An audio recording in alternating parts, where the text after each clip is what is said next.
Marxist ദാർശനികതയുടെ പ്രൗഢചിന്തയായ സഖാവ് K ദാമോദരന്റെ ഓർമ്മകൾക്ക് 50 വർഷങ്ങൾ പൂർത്തിയാകുന്നു. 20-ാം നൂറ്റാണ്ടിൽ കേരളം സംഭാവന ചെയ്ത ഏറ്റവും മികച്ച ദൈക്ഷണിക പ്രതിഭയായിരുന്നു കെ ദാമോദരൻ. നാം ഇന്ന് കാണുന്ന ആശയലോകത്തിന്റെ വ്യക്തതയും ദൃഢതയും സാധ്യതയും പതിറ്റാണ്ടുകൾക്ക് മുൻപ് കേരളത്തിന് കാണിച്ചു തന്ന ദാർശനികൻ.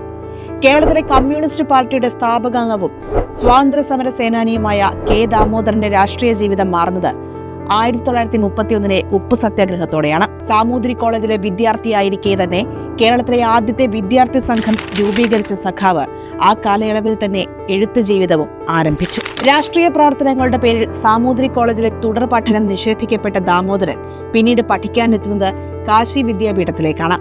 അവിടുത്തെ വിശാലമായ ഗ്രന്ഥശേഖരമാണ് സഖാവിനെ മാർക്സിസത്തിലേക്കും മറ്റ് ദാർശനിക ആശയങ്ങളിലേക്കും നയിച്ചത്.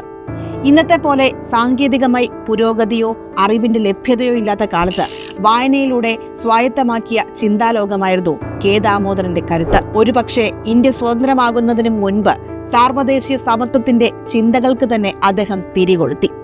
ചിന്തയുടെ അനന്യതയും അതിലൂടെ ഉൾച്ചേർന്ന അനിതര സാധാരണമായ പ്രായോഗികതയും കെ ദാമോദരനെ കേരള മാർക്സ് എന്നടയാളപ്പെടുത്തി. മാർക്സിസം ഒരു ചിന്താ പദ്ധതി എന്ന രൂപത്തിൽ ലോകത്ത് പ്രചാരണം നേടുകയും അതിന് പലവിധം വിമർശനങ്ങൾ ഉയരുകയും ചെയ്യുന്ന കാലത്ത് മാർക്സിസത്തിലെ ധാർമ്മിക മൂല്യങ്ങളെ കൃത്യമായി അടയാളപ്പെടുത്താൻ കെ ദാമോദരന് സാധിച്ചു. നൈതികമായ ഈ ഉത്കണ്ഠയെ പാർട്ടി പദ്ധതികൾക്കുള്ളിൽ നിന്ന് വിശകലനം ചെയ്ത ഇന്ത്യയിലെ തന്നെ ആദ്യത്തെയാൾ സഖാവായിരുന്നു. പുരാവസ്തു, നരവംശാസ്ത്രം, നാണയശാസ്ത്രം, ഭാഷാശാസ്ത്രം തുടങ്ങി സമൂഹത്തിന്റെ നാനാവിധ സാധ്യതകൾ ഉൾക്കൊള്ളുന്ന വിഷയങ്ങളിലേക്കെല്ലാം കെ ദാമോദരൻ ഇറങ്ങിച്ചെന്നു. അതിന്റെ പലവിധ അടരുകളിൽ അദ്ദേഹം മാർക്സിനെ കണ്ടു, മാർക്സിസത്തെ കണ്ടു. കേരള ചരിത്രത്തെയും അതിന്റെ ഉത്പത്തിയെയും സംബന്ധിച്ച വിശദമായ പഠനം സഖാവിലൂടെ ഉണ്ടായി. അന്നേവരെ കേട്ട് ശീലിച്ച ഭാഷോത്പത്തി സിദ്ധാന്തങ്ങളിൽ നിന്നെല്ലാം വിഭിന്നമായി കമ്മ്യൂണിസ്റ്റ് കാഴ്ചപ്പാടിലെ ഭാഷാ രൂപീകരണ സിദ്ധാന്തമായി മാറി. കെ ദാമോദരനിലൂടെയാണ് കേരളത്തിന്റെ ചിന്താത്മകവും സംവാദാത്മകവുമായ രാഷ്ട്രീയ മണ്ഡലം ഉദ്ഘാടനം ചെയ്യപ്പെട്ടത്.